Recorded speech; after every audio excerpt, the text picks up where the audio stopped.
આજકાલ વાળ ખરવાનો પ્રશ્ન ખૂબ જ વધતો જાય છે. પછી મોટી ઉંમરની વ્યક્તિ હોય કે નાની ઉંમરની વ્યક્તિ હોય, પુરુષ હોય કે સ્ત્રી હોય, તો પરિણામે વાળના ઘણા બધા પ્રોડક્ટ આપણે પરચેસ કરીએ છીએ અને બહુ બધી કિંમતો પણ ચૂકવીએ છીએ, પરંતુ જે રિઝલ્ટ મળવું જોઈએ તે નથી મળતું, કારણ કે આજે માર્કેટમાં મળતા કોઈ પણ પ્રકારના પ્રોડક્ટમાં ભેળસેળ થાય છે.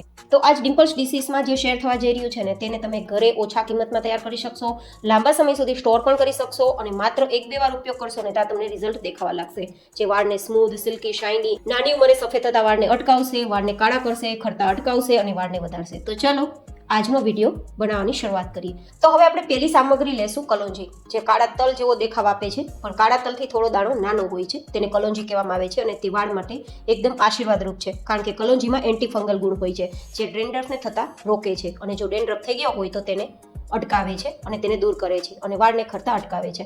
તો આ કલોંજીનો પાવડર પણ માર્કેટમાં મળે છે. જો ન લેવો હોય તો કલોંજી લઈ અને ઘરે મિક્સરમાં તમે દળી શકો છો, તૈયાર કરી શકો છો આ રીતે. અને પછી તેનો આપણે પાવડર માત્ર 2 ચમચી જેટલો ઉપયોગમાં લેવાનો છે. બીજી હેલ્ધી સામગ્રી લેશું અને તે છે મેથી દાણા. મેથી દાણાનો પાવડર પણ તમે ઘરે તૈયાર કરી શકો છો. મેથીની અંદર એન્ટી ફંગલ, એન્ટી ઇન્ફ્લામેટરી અને એન્ટીઓક્સિડન્ટ જેવા ગુણ હોવાના કારણે ખરતા વાળને તો અટકાવે છે, પણ વાળને વધારે ભરાવદાર અને સુંદર બનાવે છે. તો અહીંયા આપણે મેથીનો પાવડર 2 ચમચી જેટલો ઉપયોગમાં લેશું. અને હવે આપણે સૌથી વધુ હેલ્ધી કહી શકાય તેવી ત્રીજી સામગ્રી લેશું આમળા.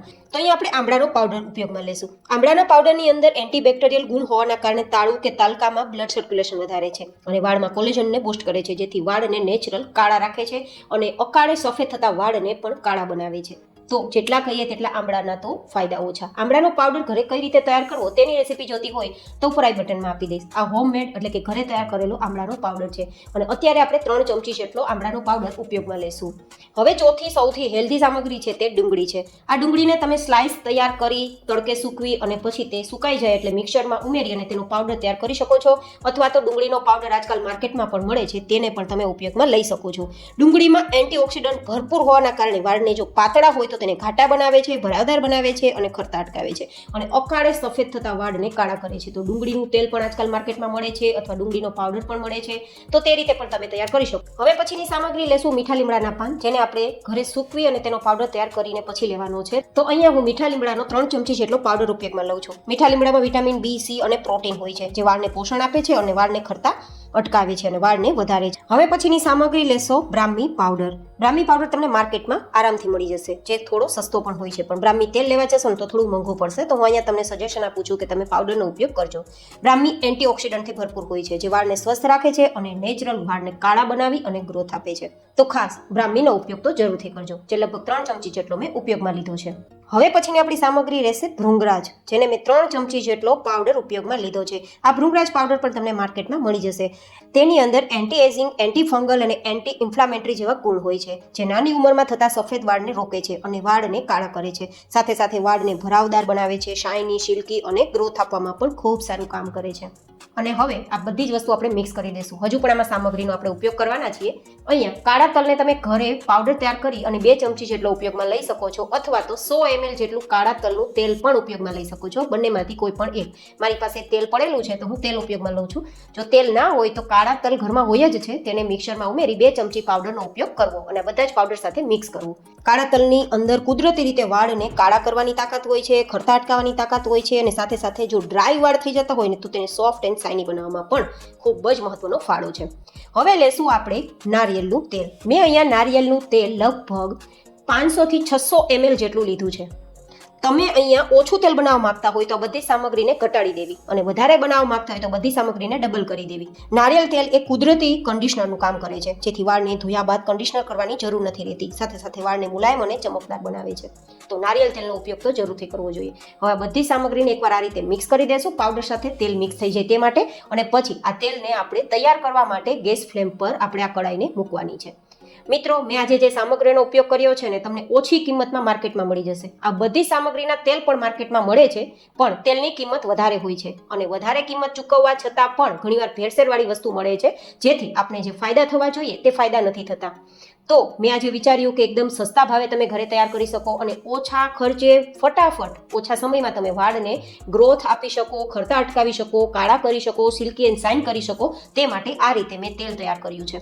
હવે આપણે તેલને ત્યાં સુધી ઉકાળવાનું છે જ્યાં સુધી આ તમને જે ફીણ દેખાય છે ને બધા જ ફીણ બેસી ના જાય. એટલે કે આપણું તેલ તૈયાર થશે ને તો તેલ છે એકદમ પાતળું થઈ જશે, આ બધા જ ફીણ છે તે બેસી જશે. તો લગભગ 15-20 મિનિટમાં તેલ તૈયાર થઈ જાય છે, વધારે વાર નથી લાગતી. પણ તેલને થોડી વાર ચલાવવું જરૂરી છે અને ધીમા ગેસની ફ્લેમ પર તેલને ગરમ કરવું પણ જરૂરી છે. નહીં તો તેલની અંદર રહેલા બધા સામગ્રીઓની હેલ્ધી પ્રોપર્ટીઝનો નાશ થઈ જશે, બળી જશે. તો આપણે ધીમા ગેસની ફ્લેમ પર જ ગરમ કરવાનું રાખવાનું.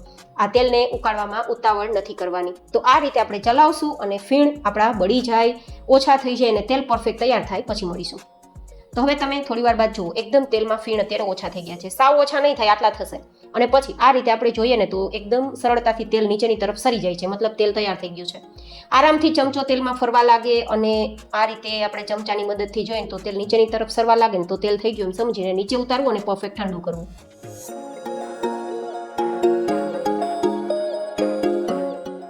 ઠંડુ થઈ ગયા બાદ આપણે આ તેલને ગાળી લેવાનું છે, જેથી આપણા પાવડર જે કાંઈ પણ ઉપયોગમાં લીધા છે ને તે બધા જ નીકળી જશે અને માત્ર તેની પ્રોપર્ટીઝ આપણા તેલ સાથે મિક્સ થઈ જશે, જેથી આપણે પ્રોપર તેનું રિઝલ્ટ અને તેના ફાયદા મેળવી શકીએ. તો એક આપણે ચારણા જેવું લેવાનું, તેના ઉપર આછું કપડું રાખવાનું. આપણે મુરબ્બો બનાવતી વખતે કપડું ઢાંકીએ ને તેટલું આછું કપડું, અને પછી તેમાં તેલને આ રીતે ગાળી લેવાનું. જો તેલ તૈયાર થઈ ગયું હશે ને તેની નિશાની છે કે બધા જ પાવડર તળિયે બેસી ગયા હશે ને તેલ ઉપર આવી ગયું હશે. તો તેલ અને આપણા પાવડર બંને અલગ થઈ જાય અને પાવડર બધા તળિયે બેસી જાય ને ત્યારે સમજવાનું તેલ થઈ ગયું છે, બસ ત્યાં સુધી જ ઉકાળવાનું છે. પછી ઠંડુ કરી આ રીતે ગાળી લેવાનું. હવે આપણે આ રીતે પોટલી તૈયાર કરી લેશું અને પોટલી તૈયાર કર્યા બાદ બધું જ તેલ છે તે ગળાઈ જશે ને નીચેની તરફ જશે. આ તેલનો કલર થોડો ડાર્ક થઈ જશે કારણ કે આપણે બધી સામગ્રી ઉમેરી છે ને તે પાવડરના રૂપમાં છે અને પાવડર થોડો ડાર્ક જ હોય છે. હવે આ રીતે બને એટલી ટાઈટ આપણે પોટલી તૈયાર કરવાની. જેમ પોટલી ટાઈટ કરતા જશો ને તેમ તેલ બહાર નીકળતું જશે અને તેલ બહાર નીકળવાનું બંધ થઈ જાય પછી આપણે આ પોટલી ઉપર થોડો વજનવાળો પથ્થર અથવા તો વસ્તુ મૂકી દેવાની, જેથી પોટલીની અંદર રહેલી વસ્તુમાં થોડું પણ જો તેલ હોય ને તો નીતરી જાય, જેથી વેસ્ટ ના જાય. ગાઈઝ, આ તેલનો ઉપયોગ માત્ર તમે 1-2 વાર કરશો ને ત્યાં જ તમને રિઝલ્ટ દેખાશે. મારો ખુદનો એક્સપિરિયન્સ હું તમને શેર કરું છું.